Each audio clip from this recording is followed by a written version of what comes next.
नमस्कार मंडळी, तुमचं मराठी लाईन या चॅनलमध्ये मी मनापासून स्वागत करतो. तर मंडळी, आजचा आपला विषय आहे माझी लाडकी बहीण योजना. ह्या योजनेमध्ये मंडळी आत्तापर्यंत 1,33,000 अर्ज मंजूर झाले आहेत. कारण जे आता जे तुम्हाला आकडा सांगितला एवढे अर्ज आत्तापर्यंत मंजूर झाले आहेत. पण खूप लोकांनी 1 कोटीहून लोकांनी अधिक म्हणजे ह्या योजनेला अप्लाय केले आहे. तरी पण आत्तापर्यंत 1,33,000 अर्जच मंजूर झाले आहेत. तर काही जणांचे अर्ज हे मागं तुम्हाला सांगितल्याप्रमाणे फेटाळे देखील आहेत. काही जणांचे अर्ज स्वीकारले देखील नाही आहेत आणि काही जणांचे अर्ज हे मराठीमध्ये असल्यामुळे देखील स्वीकारले आहेत. पण आत्ता एक नवीन घोषणा काढली आहे मंडळी, की आता ज्यांचे मराठीमध्ये देखील अर्ज आहेत त्यांचे अर्ज देखील घेतले जातील. काय ती सूचना काय आपण या व्हिडिओमध्ये पाहूया. तर मंडळी, तुम्ही जर आमच्या चॅनल जर नवीन असाल तर आमच्या चॅनलला सबस्क्राईब करून ठेवा. अशीच माहितीपूर्ण व्हिडिओ मी तुमच्यासाठी घेऊन येत असतो. तर आमच्या चॅनलला सबस्क्राईब करून ठेवा. चला तर मंडळी, पाहूया आजचा विषय. जसं की मंडळी तुम्हाला मागे मी म्हणलं होतं की मुख्यमंत्री माझी लाडकी बहीण या योजनेत आताची आपण जी योजना पाहतो यामध्ये 1,33,000 अर्ज जे आहेत ते मंजूर झालेले आहेत.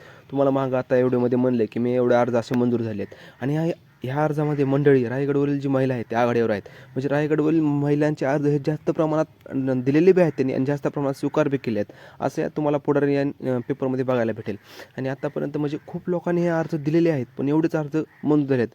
कारण काही खूप लोकांच्या मिस्टेक बी ह्यात आलेल्या आहेत. तसं रायगडवरील महिलांनी हे अचूक आणि नियमितप्रमाणे अर्ज भरल्यामुळे 1,33,000 अर्ज हे मंजूर झाले आहेत. मला तर वाटतं बऱ्यापैकी अर्ज हे रायगडवरील महिलांचेच आहेत आणि तिथलेच अर्ज जास्त प्रमाणात मंजूर झाले आहेत असं या पेपरद्वारे सांगत आहेत. तर चला तर मंडळी, आपण पुढची घोषणा पाहू की मराठीतील अर्ज जे आता मागं आपण पाहतो तसे रिजेक्ट केले होते ते कशामुळे बाबा रिजेक्ट केले, काय कारण होते आणि ते आता का स्वीकारले जाणार आहेत आणि कुठं ते कशामुळे ते स्वीकारले जाणार आहेत ते आपण या व्हिडिओमध्ये पुढे पाहूया. चला तर मंडळी, जसं की मंडळी तुम्ही पाहता की माननीय श्री अदिती तटकरे मॅडम यांनी सांगितल्याप्रमाणे बुलढाणा जिल्ह्यातील मोताळा तहसील कार्यालयातून मुख्यमंत्री माझी लाडकी बहीण योजनेसंदर्भात एक परिपत्र प्रसिद्ध करण्यात आलं होतं. म्हणजे बुलढाणा जिल्ह्यातील तहसील कार्यालयातून एक म्हणजे परिपत्र म्हणजे एक पत्र दिलं होतं की बाबा या परिपत्रात मराठी भाषेतील अर्ज रद्द करण्याची चुकीची बाब नमूद केली आहे. म्हणजे यामध्ये काही जणांचे अर्ज जे आता बुलढाणा जिल्ह्यातले काही जणांचे अर्ज कसे केले होते असे की मराठी भाषेमध्ये टाईप केल्यामुळे ते रद्द केले होते. तर बाबा ही चुकीची गोष्ट आहे. अशाप्रमाणे एक अर्ज दिलेला होता की ही चुकीची बाब आहे की बाबा हे मराठीतले अर्ज तुम्ही रद्द करायला नाही पाहिजे असं त्यांना थोडक्यात या संदर्भात तहसीलदार व जिल्हाधिकारी व विभागीय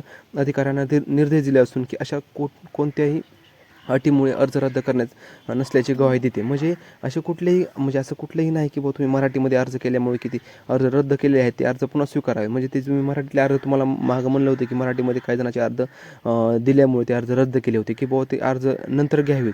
हे अशी कुठली म्हणजे अट नाही की बाबा तुम्ही मराठीत अर्ज केला तर तुमचे अर्ज इंग्लिशमध्ये केले तर तुमचे अर्ज घेतले जातील की मराठीत केल्यामुळे रद्द होतील. मंडळी, तुम्हाला थोडक्यात सांगायचं झालं जर तुम्ही आता मराठीतनं जरी अर्ज केले तर तुमचे ते बी अर्ज घेतले जातील. जसं की माननीय मॅडम अदिती तटकरे मॅडम यांनी सांगितल्याप्रमाणे की आता जरी तुम्ही मराठीतले जरी अर्ज दिले तर ते बी अर्ज स्वीकारले जातील. म्हणजे मराठीतले अर्ज केल्यामुळे आता तुमचे अर्ज रद्द होणार नाहीत. कोणी जरी अर्ज करायचे राहिले असेल तर त्यांनी जरी मराठीत अर्ज केले तर ते अर्ज आता स्वीकारले जातील. एवढंच या व्हिडिओमध्ये सांगतो. आमचा व्हिडिओ कसा वाटला आम्हाला कमेंट बॉक्समध्ये नक्की सांगा. धन्यवाद मंडळी.